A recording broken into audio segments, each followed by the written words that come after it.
Vamos abrir nossa Bíblia, lá no Evangelho de Mateus, lá no capítulo 11. Evangelho de Mateus, capítulo 11.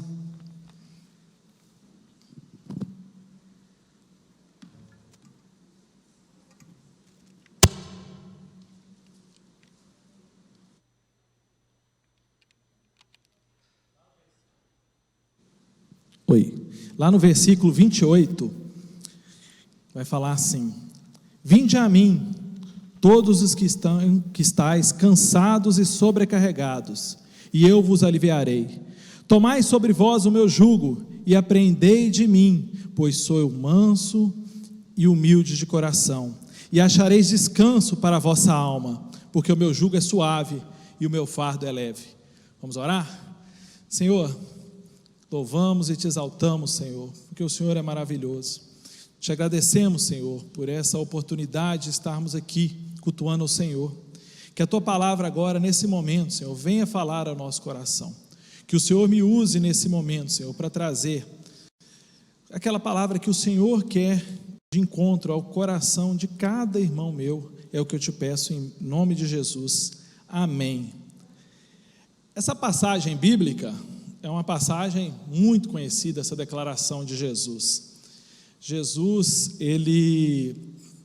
logo aqui no capítulo 11, a gente vê que Jesus, começando o seu ministério ali, pregando as palavras pelas cidades ali da Galileia, em volta ali do mar da Galileia, ele estava indo de cidade em cidade, pregando o Evangelho.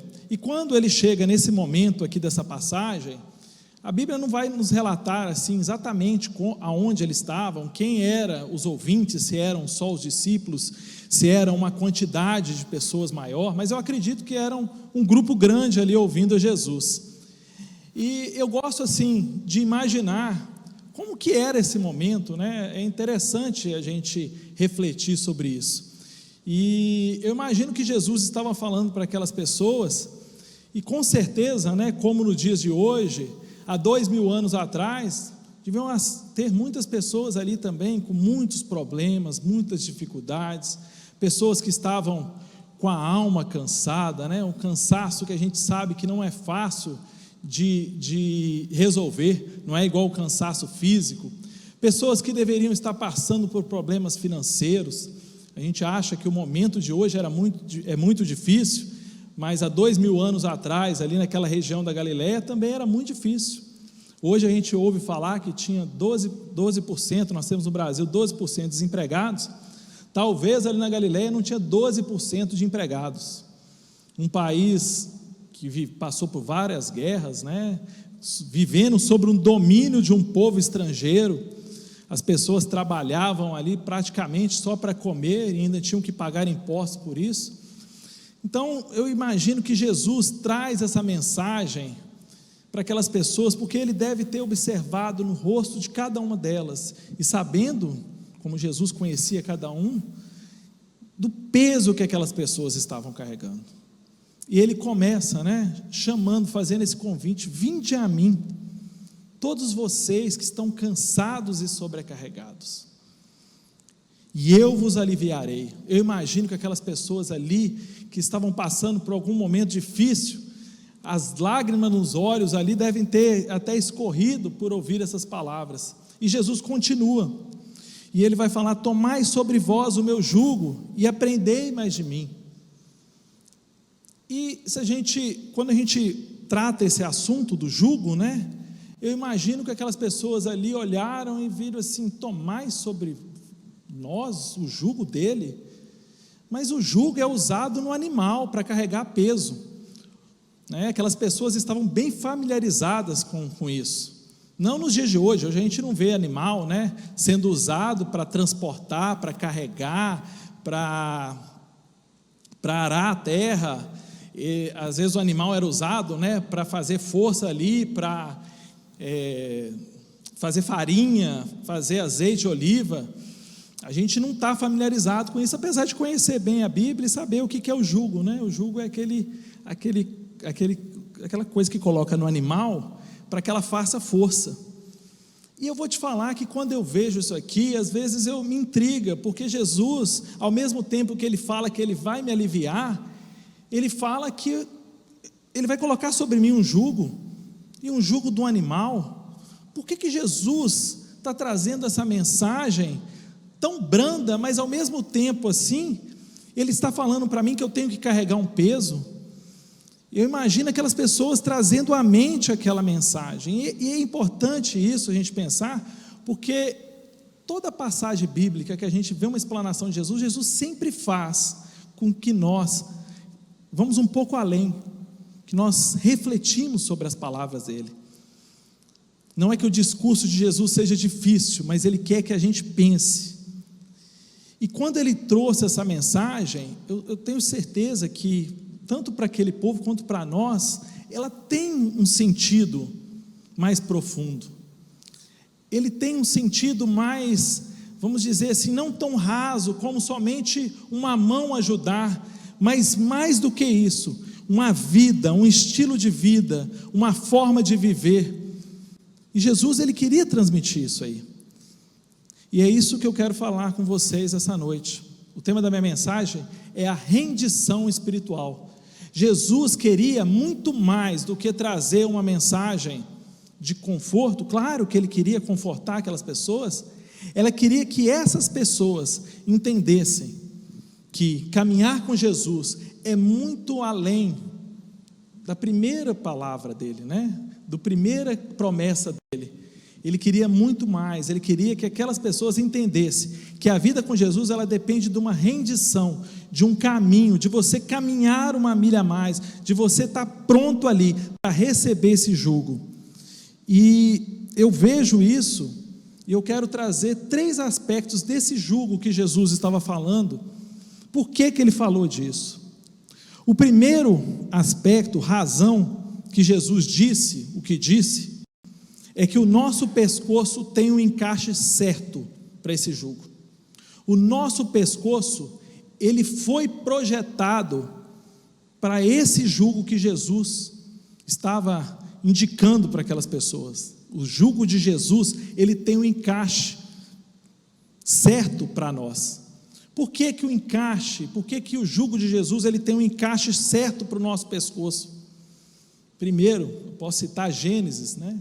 Nós fomos feitos à imagem e semelhança de Deus. O nosso pescoço foi originalmente ajustado para essa tarefa. Nós fomos criados para servirmos a Deus. Nós fomos criados para glorificarmos a Deus, para servirmos a Ele.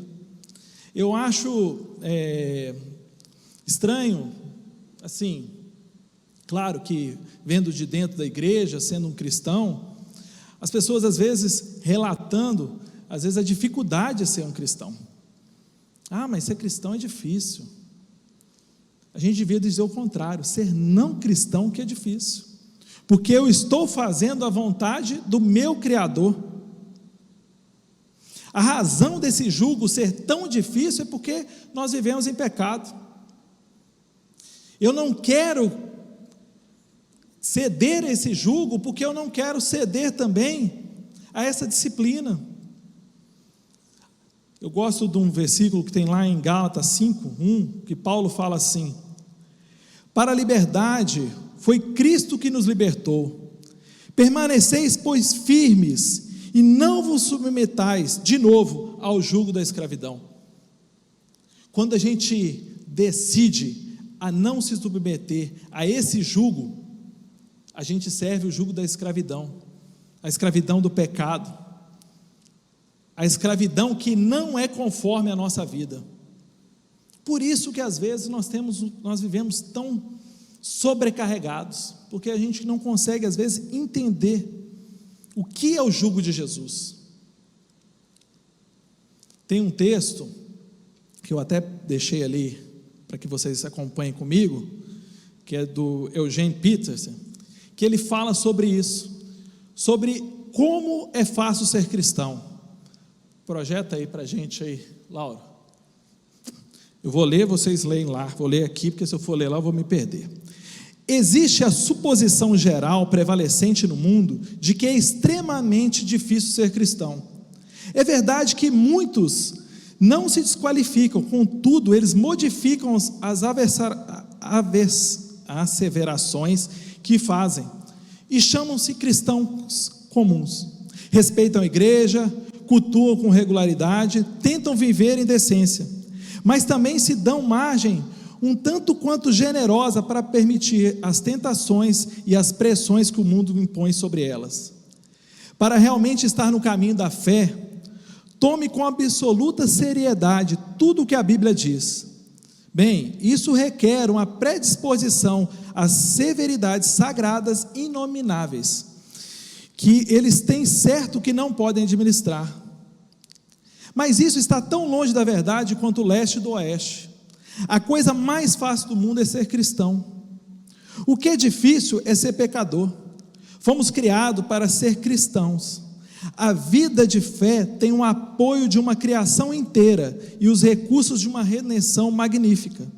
A estrutura desse mundo foi criada por Deus para vivermos nela de modo fácil e feliz como seus filhos. Deus entrou na história em repetidas vezes, muito notavelmente em Jesus Cristo, primeiro para nos mostrar e depois para nos ajudar a viver cheios de fé e exuberantes com propósito. No curso do discipulado cristão, descobrimos que sem Cristo estamos fazendo as coisas de modo difícil e que com Cristo estamos fazendo as coisas fáceis. Não são os cristãos que dificultam, mas os não cristãos. Isso é uma verdade. Às vezes até para nós difícil de entender. Mas a dificuldade é de você não seguir o encaixe que foi criado para você, a estrutura que você foi criado. O jugo de Jesus não é pesado, ele é leve, porque ele foi feito para nós. Então, o primeiro aspecto que eu quero te deixar claro, no jugo que Jesus quer para a nossa vida, é que ele é o encaixe certo para o nosso pescoço. O segundo, de quem é o jugo? Jesus disse: tomai sobre vós o meu jugo. Jesus quer nos colocar em jugo com Ele. A vida com Jesus é com Ele. O andar com Cristo é com Ele. Caminhar com Cristo é caminhar com Ele, é caminhar nele. É como nós fomos carregar um peso e do nosso lado veio um cara forte, né? Jesus é o boi forte do jugo. Nós que somos o boi fraco, Ele vai nos ajudar a carregar, Ele vai estar do nosso lado, Ele vai colocar-se conosco. Quando eu caminho sozinho, eu me perco, não tenho direção certa, mas quando eu decido caminhar com Jesus, Ele vai endireitar meus caminhos, Ele vai direcionar a minha vida. Quando nos unimos com Jesus, nós não só participamos da sua vida e poder, mas também aprendemos com Ele. É isso que Jesus nos disse: aprenda mais de mim, me conheça mais. Nós precisamos buscar mais de Jesus para conhecer esse jugo que Ele quer que nós carregamos. Nós precisamos aprender mais dEle, conhecer Ele mais perto. Jesus nos deu uma ordenança: ide fazer discípulos. O discípulo não é um mero conhecedor de Jesus, ele é discipulado, ele vai aprender com o mestre. Tem várias, às vezes, igrejas que não valorizam o discipulado. Graças a Deus aqui valorizamos o discipulado, temos a escola bíblica, temos cursos, temos o seminário, porque é importante nós conhecermos mais do Senhor, é importante nós aprendermos mais dEle. Jesus caminhou com os discípulos por volta de 3 anos, foram 3 anos de um intensivo discipulado, de um intensivo aprendizado. Eles não fizeram um tour pela Galileia, né, pela Palestina, eles estavam ali aprendendo sobre Jesus, e é isso que Jesus quer de nós. Então, quando Jesus oferece, Ele está oferecendo o seu jugo, Ele quer que nós aprendemos com Ele a carregar o jugo dele. Lá em João 15, 5, ele vai dizer assim, ó, sem mim nada podereis fazer. Ele estava falando para aqueles discípulos naquele momento, mas isso ecoa até os nossos dias de hoje, é para nós. Sem Jesus nada podemos fazer.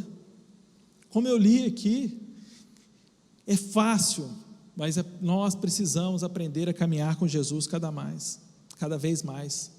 Precisamos aprender dele cada vez mais. Terceiro aspecto, o fardo pesado que Jesus tem falado é o fardo pesado do eu. O problema somos nós que dificultamos as coisas, nós que às vezes queremos fazer as coisas do nosso jeito, nós que às vezes queremos realizar as coisas da nossa forma, nós não deixamos que Deus haja sobre a nossa vida. Jesus, ele deu um exemplo muito grande disso. Quando olhamos para Adão não quis submeter à vontade de Deus. Adão não quis seguir uma orientação de Deus. E por isso, hoje todos nós estamos sofrendo por isso.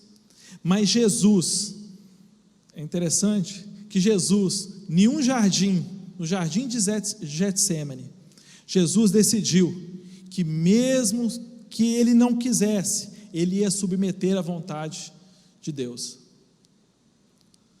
No jardim de Getsêmani, Jesus, ele deixa claramente: Senhor, afasta de mim esse cálice. Senhor, se for possível, não me leve por esse caminho, mas acima de tudo, prevaleça a tua vontade. Jesus submeteu à vontade dele, mesmo sendo Deus, homem, mesmo o seu corpo não querendo aquilo, ele sabia que ele deveria submeter à vontade de Deus. Às vezes nós carregamos um fardo pesado, porque nós mesmos deixamos esse fardo pesado, ou nós mesmos nos tornamos pesado. Tem um livro, O Peregrino, de George Bunay, que conta essa história, é um homem que ele carrega um peso, e as pessoas perguntam: o que você está carregando? Ele: não sei. Para onde você está carregando? Não sei, mas eu estou carregando um peso. E ele vai carregando aquele peso, e vai caminhando com aquele peso, e esse é o peso simbólico de que Jesus está falando. Deixe que eu te ajude a carregar, deixe que eu ajude a carregar com você. Não quer dizer que Jesus vai tirar todo o peso das nossas costas, mas ele vai estar conosco carregando. Ele vai falar: olha, aqui o fardo também é meu, o fardo também é meu, eu quero te ajudar, deixa que eu carregue, deixe que eu possa também transportar esse fardo. E a gente às vezes lê esse texto, e às vezes queremos ficar só na primeira metade, às vezes queremos somente o alívio do cansaço, e não queremos o descanso da alma. É interessante, que aqui fala claro: eu vos aliviarei. Primeiro Jesus faz uma promessa: eu vou aliviar, mas lá no final ele vai dizer assim, e acharei descanso. Você já percebeu que tem uma diferença entre isso? Alívio e descanso. Qual que é melhor? Às vezes a gente tem um alívio é uma coisa passageira, o descanso é uma coisa mais permanente. Se nós ficarmos somente na primeira parte, vinde a Jesus, é importante? Venha a Jesus, mas passa para a segunda etapa, decide carregar o jugo junto com Jesus, decide aprender mais dele, aí sim você vai encontrar descanso para a alma. Parece um pedido só, mas são dois pedidos e duas etapas, são duas etapas diferentes. Às vezes nós queremos só o alívio é passageiro. A gente precisa aprofundar mais e buscar o descanso para a alma, o descanso para a alma pesada, o descanso para os problemas, para as angústias, para as dificuldades, o descanso para os momentos difíceis. Deixe que Jesus te ajude. Deixe que Jesus ajude a você a carregar o seu fardo. Porque se você contar com Jesus, vai ser muito fácil. Mas se você só quiser o alívio, Ele pode até te aliviar, mas depois Ele vai voltar, e aí vai aliviar de novo, e você talvez nunca vai chegar no descanso pleno, que é o descanso que só Jesus pode dar, quando Ele está do nosso lado, quando Ele está presente na nossa vida. A gente às vezes luta muito contra isso. Às vezes a gente luta contra essa forma de Jesus nos guiar. E às vezes sofremos muito. Desde que Jesus possa fazer isso por você. Nós estamos aí, hoje é a última quarta-feira do ano, daqui 2 dias praticamente é o ano de 2022. É um dia a mais, é um simbolismo. Mas que você possa encarar às vezes esse simbolismo na sua vida como uma mudança de estágio, uma mudança de vida, uma mudança de comportamento, que isso possa fazer diferença na sua vida em 2022, e não só em 2022, nos anos ainda que você tem pela frente. Jesus quer que nós caminhamos com Ele, Ele quer ensinar mais dEle, Ele quer nos deixar conhecer mais dEle. Permita isso na sua vida. Baixe a sua cabeça agora, eu quero orar por você. Senhor, muito obrigado, meu Deus, por esse convite tão precioso que o Senhor nos fez. Muito obrigado, Senhor, porque o Senhor nos chama para perto, que o Senhor nos chama, Senhor, para caminharmos junto, que o Senhor nos chama, meu Deus, para dividir esse jugo com o Senhor. O Senhor nos chama para aprendermos mais, conhecermos mais o Senhor. Senhor, que nós possamos encarar esse desafio, encarar, Senhor, com perseverança, lutarmos, Senhor, cada dia mais para conhecermos ao Senhor. Às vezes o caminho pode parecer difícil, mas não é, porque caminhar com o Senhor nos deixa muito mais fácil a nossa vida, meu Deus. Nos ensina, Senhor, a cada dia mais ser parecido com o Senhor, e que possamos cada dia mais estarmos próximos do Senhor. É o que te pedimos nessa noite e agradecemos, em nome de Jesus. Amém.